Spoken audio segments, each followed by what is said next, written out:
Okay. Hi, everybody. County Executive Ryan McMahon here. Today I am joined by our Mayor, Ben Walsh, of the City of Syracuse, Emergency Management Commissioner Dan Weirs, and Dr. Gupta.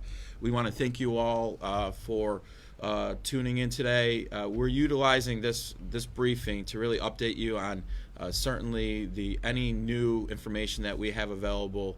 And as this process continues to evolve, there is new information. And there's new information on a daily basis, and different best practices and policies are changing as more information is brought to us.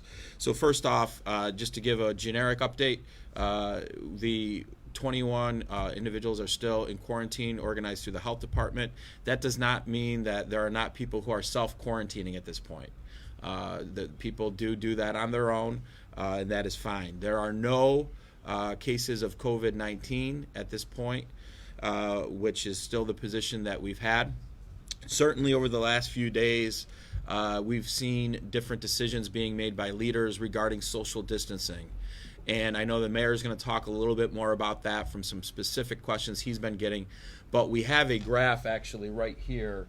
And really what the crux is if we can really work on social distancing, and by 25%, we cut that number down by 25%, whether that's activities of people going out to events or thinning out crowds, you can see the bar graph and how it goes with potential infected cases.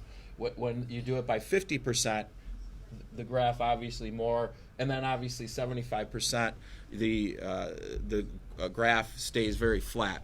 That's really important, and I think when you see what the federal government is doing, when you see what many organizations are doing with canceling different types of events, the governor's executive order, this is why they're doing that right now. And there's certainly pain, and there's economic pain. And that's why we need to continue to support our local economy each way we have. And I got an email that I specifically want to address. They said, County Executive, you're contradicting yourself when you say we can't have a parade, but then you say go out and support your local economy. When you have thousands of people together, that's a mass gathering. That's a tremendous opportunity for any virus to be spread. But when you're going to a restaurant where you're sitting at a booth with 25 other people in a building, that is what we're talking about with social distancing. Or if you're taking takeout at your favorite restaurant. So there's a difference between these mass gatherings and then still supporting local businesses in a way. So also, why are we doing what we're doing and giving the advice we're giving related to working with your primary care physician? This graph here is that reason alone.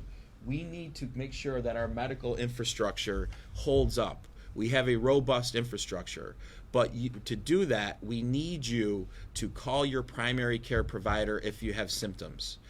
Organize a plan if they feel you need to get tested for the COVID-19. We can't have everybody inundating the ER for testing, inundating urgent care for testing. We need to have some sort of structure and order related to that so that our medical infrastructure holds up and can continue to perform very well. In regard to testing, there's been a lot of questions and a lot of things about testing. So we want to spend a little bit of time talking about the specifics of this, what this means. First off, you should only be getting a test if you're sick. Right now, we can't have 470,000 tests in Onondaga County when most of these people are not sick and we already know don't have COVID-19. By having all that kind of tests, regardless, it would backdate and it would crush this curve because the labs would get backed up. Your doctor's offices would get backed up, and people who are sick with other reasons that need emergency care outside of what the COVID-19 situation presents us won't be able to get that care. So testing is for people that are sick that your primary care provider will let you know if they believe you should get a test. Secondly, there's a lot of different reports going on nationally, but we can talk about what's going on here locally. All of our guidance on testing comes from the New York State Department of Health to all physicians. There is specific guidance that needs to be lived up to test for COVID-19. That's what we just talked about. All tests are authorized by primary care physicians or emergency rooms at this point. The state has removed barriers that at one time required our health department to authorize testing. We talked about the evolving rules. At one time, to get a test for COVID-19, Dr. Gupta and her team needed to authorize that. That is not the case anymore. So there are many, many questions about how many tests have been done in Onondaga County. That is a moving number, and it's very hard for us to track, but we eventually get data in. So what we can tell you is that there has been 7 tests that were authorized by our health department locally, and all of those 7 tests were negative. In addition to that, how is a test administered? A test is administered simply by either an oral swab or a nasal swab. That's something that is done. That swab is then sent right now currently to the Wadsworth lab in Albany, or the private sector companies have now been granted the ability to test as well. So if your primary care provider has a contract with a primary care testing company and they now offer the COVID-19 test, that primary care provider can send that test out to the private company, and then those results then come back in. Certainly, from the community's responsibility, we have a responsibility to help make these graphs go in the right direction. We need you to contact your primary care provider if you're sick. If you are sick, we don't want you going to work. Please stay home. If your child's sick, have them stay home from school. In addition to that, we need to continue to have good habits related to cleaning, washing your hands, disinfecting your property. If you have at your desk, at your home office, if you're on computers, laptops, disinfect them with wipes. These are all things that we can do that will help us get through this process right now and this really COVID-19 threat. Again, for more information, continue to look at our Facebook Live briefings that we'll have. Our health department website continues to update information from the Center for Disease Control, frequently asked questions. You can also call 211 with questions. So there's an abundance of information, and we'll continue to get information out so that you get your questions answered. At this time, I wanted to turn the microphone over to Mayor Ben Walsh so he can address many of the questions and concerns that he's receiving. Thank you, County Executive. Thank you all for joining us today. Just wanted to add a little bit more guidance to what the County Executive talked about. He, I think, made a very compelling case for why we're putting these measures into place, particularly as it relates to minimizing mass gatherings. So the governor put out an order yesterday. We've been receiving a lot of questions on it, especially as we're heading into what is considered by many people a holiday weekend with the parade, which, as we know, has been postponed. Just to reiterate those guidelines, any mass gatherings, 500 people or over, are not allowed at this time. For less than 500, the governor has stated that you have to cut your capacity in half. So if there's a maximum occupancy in a business, you want to cut that number in half, and that's what's required. Again, for very good reasons, backed by science. We understand it is difficult on a lot of our local businesses, but it's temporary in nature. And if we do it right, that will ensure that we will sooner be able to get back to normal. But in the meantime, there are some exceptions, which I want to make sure everyone's clear on to those rules. And largely those exceptions are based on the fact that individuals are not making sustained close contact. So whereas at a parade you might be standing next to the same person for an extended period of time, these exceptions are places where you may be with a lot of people, but you're moving around and keeping safe distances more often than not. Those exceptions are schools, hospitals, public buildings, mass transit, grocery stores, and retail stores. So if you fall into those categories, there is an exception, although again, where you can take proactive steps to increase distancing and decrease mass gatherings, those are welcome. Those rules go into effect today at 5:00 p.m. So going forward, we will be looking for everyone to follow those guidelines related to mass gatherings.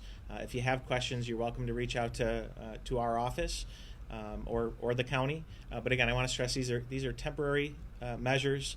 They're important to slow the progression of cases. and the goal is to minimize the spread and to return back to normal as quickly as possible. I can't state that more emphatically. The sooner we all follow these guidelines, the sooner we get through this, the sooner we can get back to business as usual. We understand in the meantime it's going to be painful, but if we do it right and we lead by example, we will get through this. So thank you to the County Executive, Dr. Gupta, Commissioner Wares. We continue to have a great team here across governments. I'm really proud of what we're doing on the local level, in the city, in the county, and New York State. I think everyone here in our community should feel confident in your local and state leaders that we're doing everything we can. I know also just before this, Congressman Katko reached out to the both of us, making sure he's doing everything he can. Governor Cuomo's been very reactive and proactive in many cases and helpful. So again, everyone can feel good that we're all working. We're all in uncharted waters, but we're doing everything we can to keep everybody safe. Thank you. Dr. Gupta, do you have anything to add? Yeah, I just want to make sure that there is a significant anxiety in the community, because what they see in the TV, what they hear when they talk to each other, we got a lot of calls, and what we want to reassure people that we will have more capacity to do the testing. We are working with the health system very, very in a very close manner, very closely, and there will be much more opportunity for testing. However, it's very important to think about that testing should be prioritized based on the guidance which is provided, which is science-based.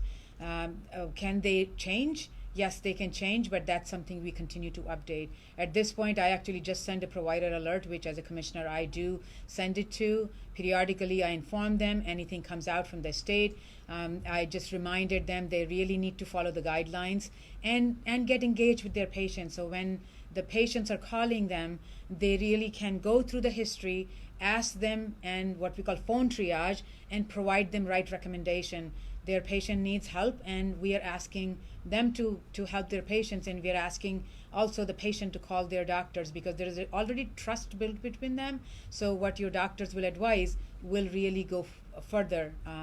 And the only thing which I want to add in this is, as a local health department, we are there to help and support our medical community. There are criteria. Out of those 5 criteria, the 4 are very clear, and the 5th one is more that if the physician wants to do that, but that doesn't fit into those and feel strongly, that's how they pick up the phone, talk to us, and then we work with them. And there are few instances, but that's what we are there for. In addition to that, so let's work together to make sure we are supporting our medical community and our patients at the same time. Our not patients, I should say, community members who would like actually the testing on a right time and a priority basis, because we want to focus on those 20% of patients who really may require hospitalization and then need a true diagnosis. Commissioner Weirs. One thing that we understand, our message from the beginning has been to call your local provider to get some direction of how to handle this. And part of that has been to limit the impact to our local health system into the hospitals. We also recognize that not everybody has a primary care physician. So one thing that we've done in coordination with Upstate Hospital is we're working to establish a community line phone bank that people will be able to call in and get some direction as to what are the appropriate steps for them to take based on that on their current situation. So hopefully in the near future we'll be able to announce a phone number and get that out to everybody, so if you don't have a primary care physician or if you have other questions, that's another source available to you to ask questions about how you can respond to this and what you can do to help yourself through this. Thank you. So that's today's briefing. Again, as we get more information or there's any material changes, we will certainly alert the public and the media to that. But I think it's important overall that for us to get ahead of the curve. Right now we have no cases. That's why these policies and measures are coming in, and by implementing them, the amount of pain we'll suffer as a community to our healthcare system, to our economy, will be controllable.